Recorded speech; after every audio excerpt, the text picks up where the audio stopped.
Você está no canal Eu Estudo a Lição com o pastor Samuel Camilo. Hoje é quinta-feira, dia 10 de agosto de 2023. E o tema que estudaremos a nossa lição será Crescendo em Cristo.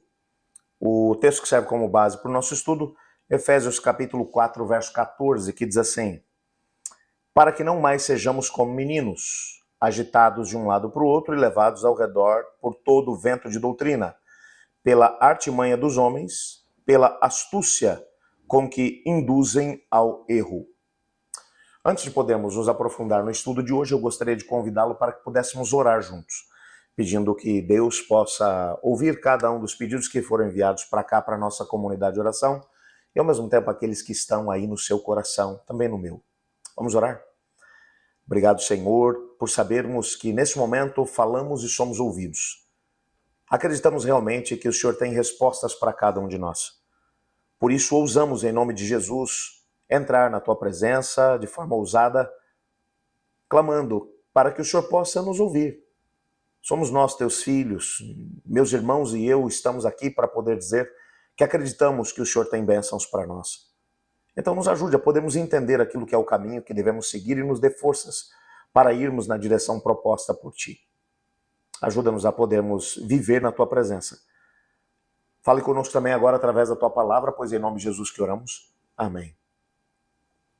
O texto de Efésios capítulo 4, verso 14, é o momento em que Paulo vai explicar por que é que a unidade é importante, por que é que os dons espirituais são importantes dentro da maneira como o Senhor Deus dirige a sua igreja. Ele vai dizer, para que não mais sejamos como meninos. Paulo vai trabalhar aqui uma ideia que ele menciona em outras cartas. Ele vai dizer que nós somos chamados para a maturidade em Cristo Jesus. É claro que quando nós abraçamos a fé, a nossa maturidade ainda é muito pequena. Não somos capazes de poder entender absolutamente tudo daquilo que Deus quer de nós, não somos capazes de poder, às vezes, entender tudo que diz respeito ao propósito do Senhor para a nossa vida, aquilo que Deus espera de nós, como devemos responder ao Senhor e aos chamados que Ele faz em relação a nós. Com o tempo, conforme vamos nos relacionando com Deus, nos relacionando com a igreja, nós vamos crescendo um pouco mais.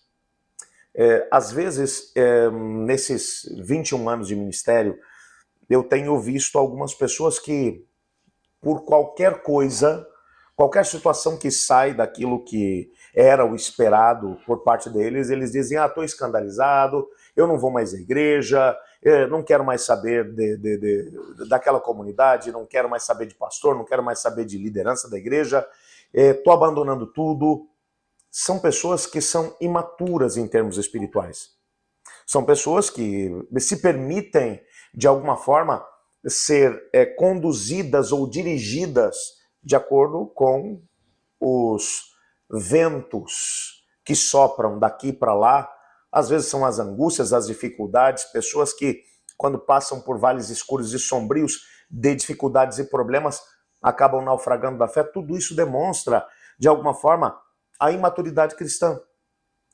Você imagina, por exemplo, que você tem um filho, essa criança nasce perfeita, é claro, como qualquer outro bebê, você, nos primeiros dias, quando ela chega em casa, quando esse bebê chega em casa, você tem que trocar fraldas, você tem que dar banho, você tem que dar comida, e quando você vai providenciar o alimento tem que ser muito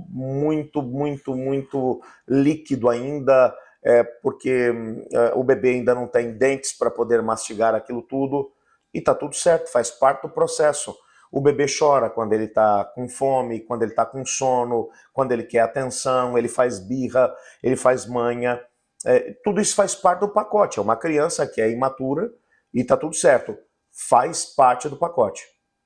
Agora, você concorda comigo que se essa pessoa, essa criança, depois de 20 anos, ela continua agindo do mesmo jeito, querendo papinha líquida ainda, continuando ainda fazendo birra, pirraça, não querendo ajudar a própria família no processo de crescimento dos outros irmãos e irmãs, você concorda comigo que essa pessoa tem um problema, né? se ela não quiser caminhar com as suas próprias pernas, mas ainda estiver engatinhando, quiser andar no colo, você concorda comigo que essa pessoa tem um problema? Pois é, isso que Paulo está dizendo. Nós não podemos permanecer a vida toda como crianças. E tem gente que vive a vida espiritual como criança. Precisa ser carregada o tempo todo. Eu não estou dizendo com isso que a gente não pode passar por momentos complicados e difíceis e que a gente não possa pedir ajuda dos nossos irmãos e irmãs. Até que idade a gente pode precisar da ajuda dos outros? A gente, enquanto estiver vivo, vai precisar da ajuda uns dos outros. Mas você concorda que, por exemplo, uma pessoa que acabou se machucando, uma pessoa aí com 50, 55 anos, que acabou tropeçando, caindo e se machucou, tem alguma coisa errada de alguém ir lá e poder ajudar? Claro que não, tá tudo certo, faz parte do processo.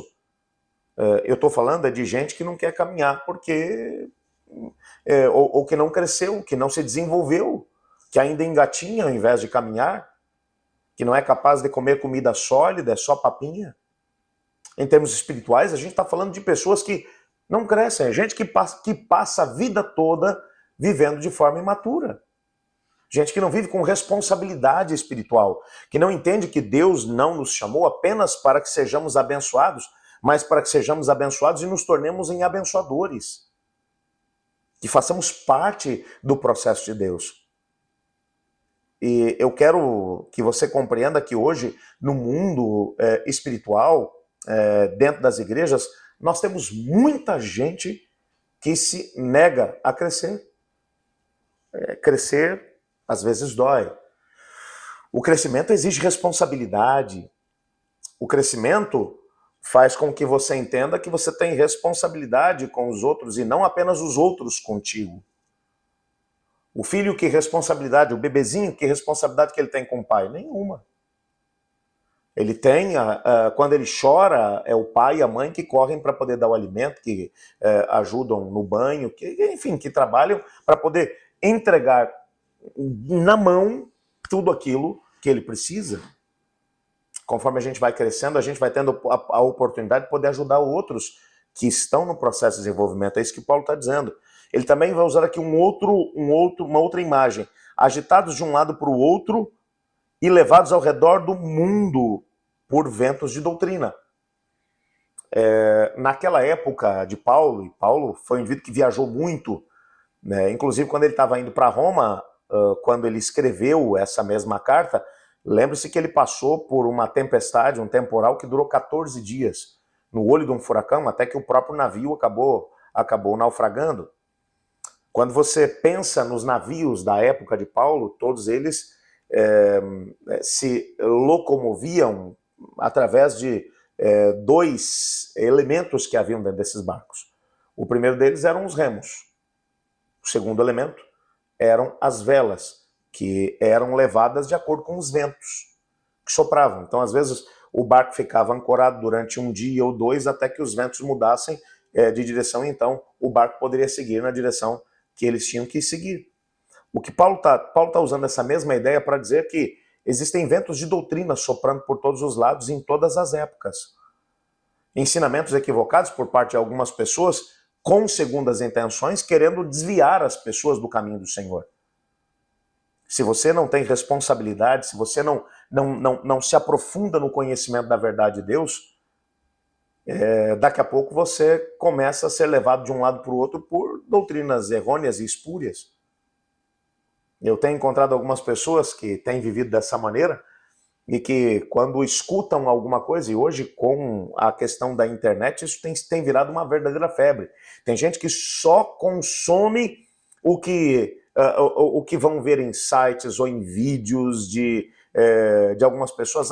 Tem uma nova fé. Você pega alguns indivíduos, alguns pregadores sensacionalistas que dizem, eu tenho a verdade, uma verdade que a igreja adventista não quer pregar. Aí você vai ver milhares de visualizações, porque o indivíduo está pregando uma verdade que está escondida. Amigo, a verdade ela está de forma escancarada, revelada na Bíblia, a palavra de Deus. A gente tem que gastar tempo com ela. Gente amadurecida estuda a palavra de Deus para não ser levado de um lado para o outro por ventos de doutrina. Mais do que isso, o texto ainda vai dizer que pela artimanha dos homens e pelas astúcias daqueles que induzem ao erro. O inimigo de Deus tem usado pessoas em todas as épocas para poder arrastar gente para movimentos separatistas. Temos vivido uma verdadeira febre aí pelo mundo afora. Movimentos de pessoas que se levantam, às vezes com uma aparência de piedade, que dizem não vou mais permanecer unido à igreja, porque a igreja tem se corrompido nesse aspecto e naquele outro, então eu vou agora abrir um novo movimento. Aí vai aquele monte de gente junto, e depois de pouco tempo você acaba descobrindo que essas pessoas estão vivendo sem nenhum tipo de comprometimento com a palavra de Deus. Começam agora a adaptar a palavra de Deus de acordo com os seus próprios gostos. Nós temos que tomar cuidado com isso. Por isso o Senhor Deus ele vai mencionar que os dons eles são dados para que nós tenhamos a possibilidade de permanecer sólidos na Bíblia, a palavra de Deus, e ao mesmo tempo na missão de Deus. Que Deus te abençoe nesse dia, que Deus te ajude a aprofundar-se cada vez mais no conhecimento da palavra, para que nada e nem ninguém tire de você a certeza da direção que Deus tem proposta para a tua vida. Você se mantenha firmemente alicerçado na Bíblia, e ao mesmo tempo no convívio com os irmãos dentro da igreja, o corpo de Cristo. Eu estudo a lição, e você?